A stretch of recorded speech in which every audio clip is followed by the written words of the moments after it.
Everyone, welcome to logy with Ritika. आज हम discuss करेंगे सॉलोमन वर्सेस सॉलोमन केस के बारे में, जो कि 1897 का केस है।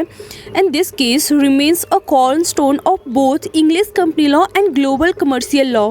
और यहीं से इसी केस से कॉन्सेप्ट आया सेपरेट लीगल एंटिटी की। ओके, सो ये केस एक लैंडमार्क जजमेंट बन गई थी।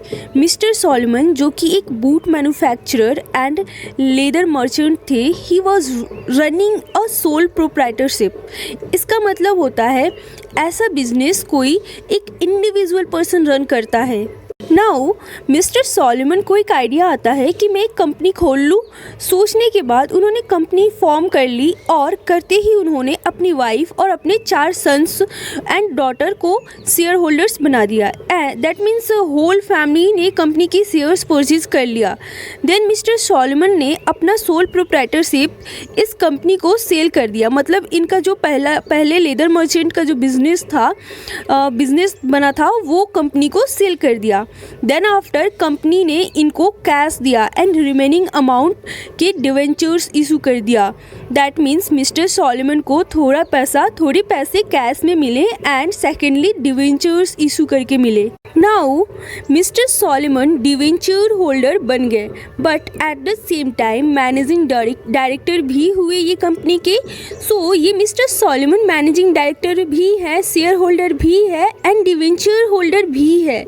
एंड अपने दोनों सन्स को भी उन्होंने डायरेक्टर बना दिया।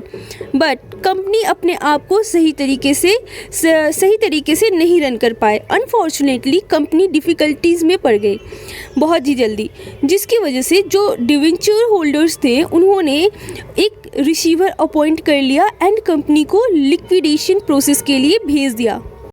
कंपनी के पास 6000 के एसेट्स थे, बट लाइबिलिटीज़ उससे बहुत ज़्यादा थी। 10,000 के ओनली डिवेंचर्स थे एंड और भी बहुत क्रेडिटर्स थे जिनको पेमेंट देना बनता था। अब ऐसी सिचुएशन में ये मिस्टर सॉलोमन, जो कि एक मैनेजिंग डायरेक्टर भी है, शेयर होल्डर भी है, डिवेंचर होल्डर भी है, इसीलिए लोगों ने बोला कि ये कंपनी इनकी ही है। दैट मीन्स ये काइंड ऑफ एजेंट है कंपनी का, तो इसे पैसा ना देकर पहले हमारे पैसे कंपनसेट किया जाए। मतलब जो एसेट्स हैं इनको बेच के जो पैसे आ रहे हैं वो बाहरी क्रेडिटर्स को दिया जाए instead of mister Solomon, because ये कंपनी के एक एजेंट है। Then mister Solomon and debenture holders गए कोर्ट में। तो जो अपीलेट कोर्ट था वो सॉलोमन के अगेंस्ट एंड डिवेंचर होल्डर्स के और क्रेडिटर्स के फेवर में डिसीजन दिया। उन्होंने बोला कि जो एसेट्स हैं उनको सेल करके पहले इनकी लायबिलिटीज़ को सॉर्ट आउट करो, देन आफ्टर बचे तो सॉलोमन को मिलना चाहिए। अब सॉलोमन उसके बाद गए हायर कोर्ट में।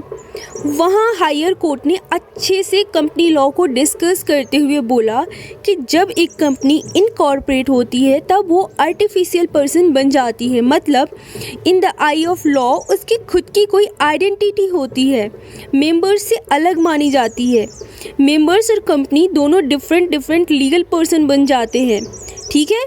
एंड यहीं से कॉन्सेप्ट आया सेपरेट लीगल एंटिटी की। So this was the entire discussion about Solomon versus Solomon case. That's it for today. Thank you for watching. Please do like and subscribe. Thank you.